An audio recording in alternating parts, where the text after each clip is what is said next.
tears. A son who never knew his mother. A mother who died without knowing her son. And a doctor who forgot the woman he condemned.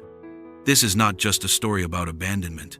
It's a story about the price of dignity, about invisible lives, about consequences that never disappear. My name? That doesn't matter. What matters is that I am Maria's son. And today, the past comes knocking. If you still don't know who I am, let me refresh your memory, doctor. On a cold dawn, many years ago, our story began. A story you probably chose to forget, but one that I carry with me every single day of my life. Do you remember that night, that freezing dawn, when a helpless young woman, one of those poor souls who inspire pity, asked you for a ride? She was alone, vulnerable, desperate. It was cold, and she had nowhere to go. And you, a respected doctor, a man of means, a man who had sworn to care for others, you helped her. Or at least, that's how it seemed at first. It was very kind of you, wasn't it? Offering shelter to a stranger on such a cold night. But you charged quite dearly for that kindness, didn't you? Bread and coffee. That's what you offered her. But the price was far greater than any money could pay. In a fifth-class hotel, my mother woke up at dawn, and she was no longer alone. Because that night, doctor, that night of false kindness and true exploitation, I began to exist. I am the result of that encounter. I am the consequence you never wanted to face. He who stumbles over so many people, who steps on others along the way, won't suddenly recognize who this young man is, standing at your door, but I'll tell you who I am. I am the ghost of your past. I am the debt you never paid. I am the son you never wanted to know. Her name? Doctor, you don't remember? Let me help you. I am Maria's son. To understand who I am, you need to know who she was. Maria, my mother, the woman whose name you don't even remember. On that cold dawn, she was nobody to you, just another poor soul on the streets, just another lost person you could use and then forget. But she was someone. She had a story. She had dreams, fears, hopes. She was a complete person, not just a convenient body on a lonely night. Maria was helpless. That's the term I've always used to describe her in that moment. Helpless, worthless in the eyes of society, without protection, without resources, without options. She was there, at dawn, because life hadn't given her better choices.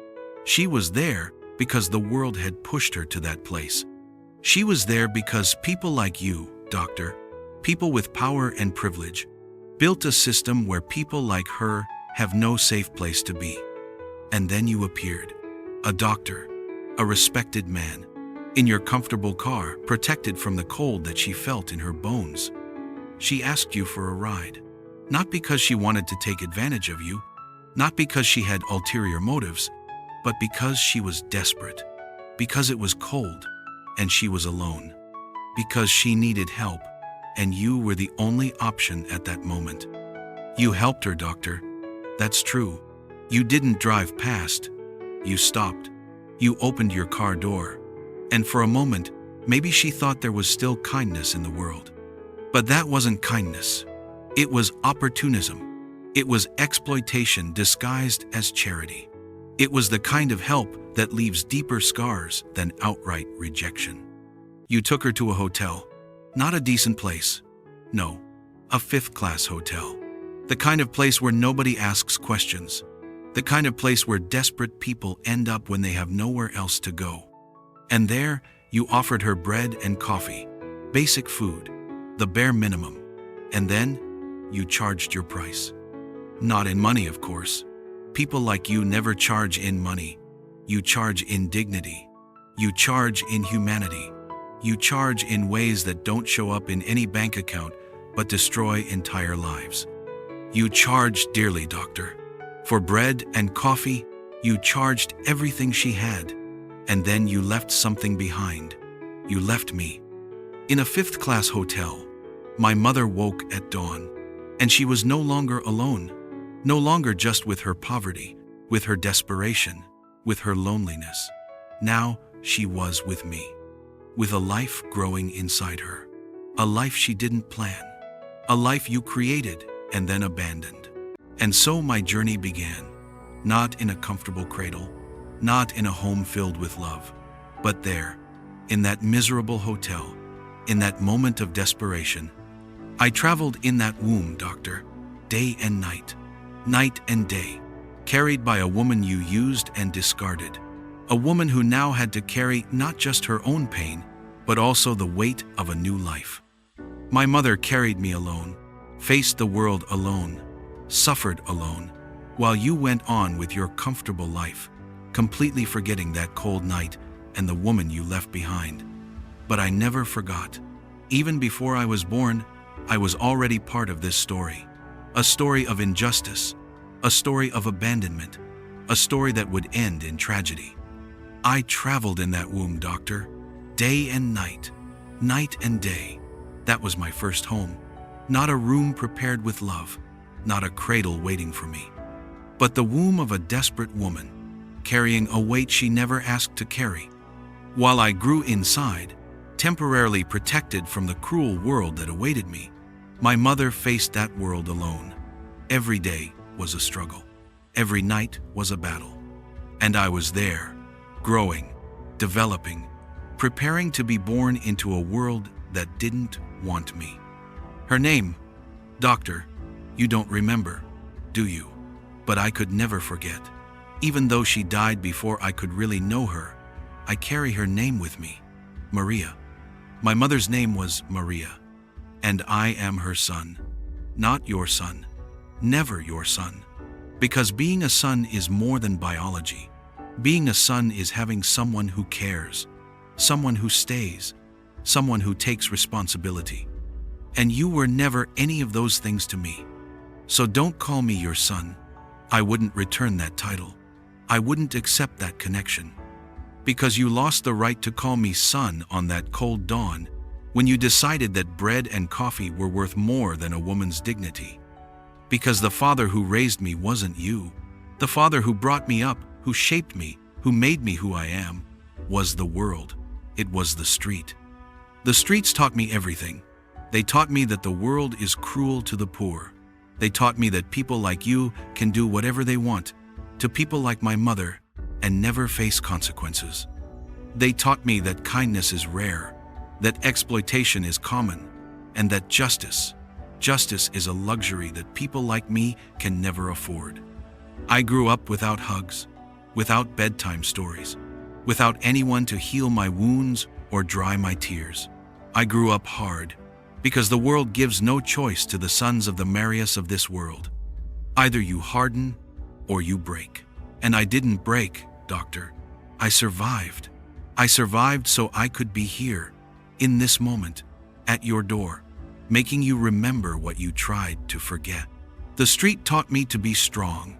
It taught me never to trust false kindness. It taught me that well-dressed men with nice cars and respectable titles can be just as cruel as any criminal in the gutter. Maybe even more so, because their crimes are accepted by society. You live in a nice house. You have a clean reputation. People respect you. They call you doctor, with admiration in their voices. But I know the truth. I know the man behind the title. I am the living proof of what you really are. I carry two legacies, doctor. From you, I inherited abandonment and the mark of illegitimacy. But from Maria, from my mother, I inherited something far more valuable. I inherited the capacity to feel, to suffer, to understand what it means to be discarded. And I also inherited the strength necessary to survive when the entire world says you shouldn't exist.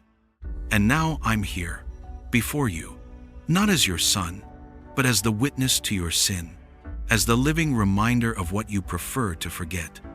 But the story isn't over yet, doctor, because there's still the most painful part, the part I carry with me every day, the part that brought me to your door. Don't ask about my mother, doctor.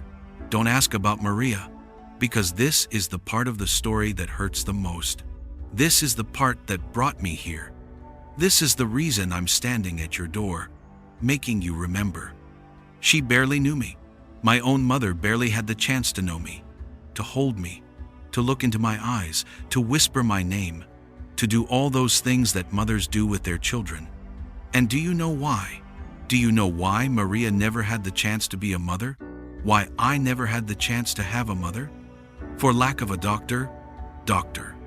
Let that irony sink in deep. You, a physician, a man who swore to save lives, a man who had the knowledge, the ability, the resources to help. You created one life and condemned another in the same act. During my birth, Maria died. At the moment I was entering this world, she was leaving it. Our only exchange was of places. I was born, she died. Her last pain was bringing me to life. Her last sacrifice was giving me a future, even knowing she wouldn't be in it. For lack of a doctor, these words echo in my mind every single day of my life. For lack of a doctor, my mother died.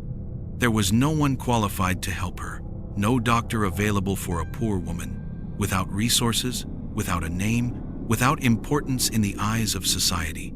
Maria was invisible. And invisible people die without anyone caring. She bled alone, suffered alone, died alone. While I cried my first cry, she exhaled her last breath. While I received my first light, she plunged into eternal darkness. And where were you, doctor? Where was the man who had touched her, who had planted the seed of my existence? You were in your comfortable home, in your respectable life, living as if that cold night had never happened, as if Maria had never existed. But she existed, and she died, and her death was caused by the same society you represent, a society where doctors save the rich and ignore the poor, where the life of a Maria isn't worth the effort of an emergency call. You asked me who I am, doctor. Now you know. I am Maria's son. I am the boy who was born without a mother because there was no doctor. I am the living consequence of your actions. I am the ghost of your conscience, the debt you never paid, the responsibility you never assumed. And the greatest irony of all, doctor, the greatest cruelty of fate, is that you, a physician, could have saved the woman who died bringing me into the world. You had the knowledge. You had the ability, but you never knew, because you never stayed to know, because you never cared enough to find out what happened to that woman you used and discarded. Maria died for lack of a doctor, and the doctor who could have saved her was the same man who condemned her. You, doctor, you. Now do you remember? Now do you understand who I am? And now, doctor, what do you have to say? What excuses exist for what happened? What justifications can erase Maria's life? What words can bring back the years I lost without a mother? The truth is, there are none. There are no excuses. There are no justifications. There is only the raw and brutal reality of what happened. A man with power used a woman without power. A life was created without love. A woman died without help. And a boy grew up with no one. This story is not just about you and me, doctor. This story repeats itself every day, everywhere. How many Marias exist in the world? How many vulnerable women are exploited by men who then disappear? How many children are born carrying the weight of abandonment and illegitimacy? And how many die for lack of medical care, for lack of dignity, for lack of a system that sees them as human beings worthy of salvation? Maria was not just a name. Maria is a symbol. Maria represents all the invisible women who suffer and die in the shadows of our society, while comfortable men go on with their lives never looking back. This story forces us to confront uncomfortable truths. We live in a divided world, a world where your zip code determines whether you live or die, where your last name decides whether you receive help or are ignored, where your bank account defines whether you are a complete human being or just a disposable body.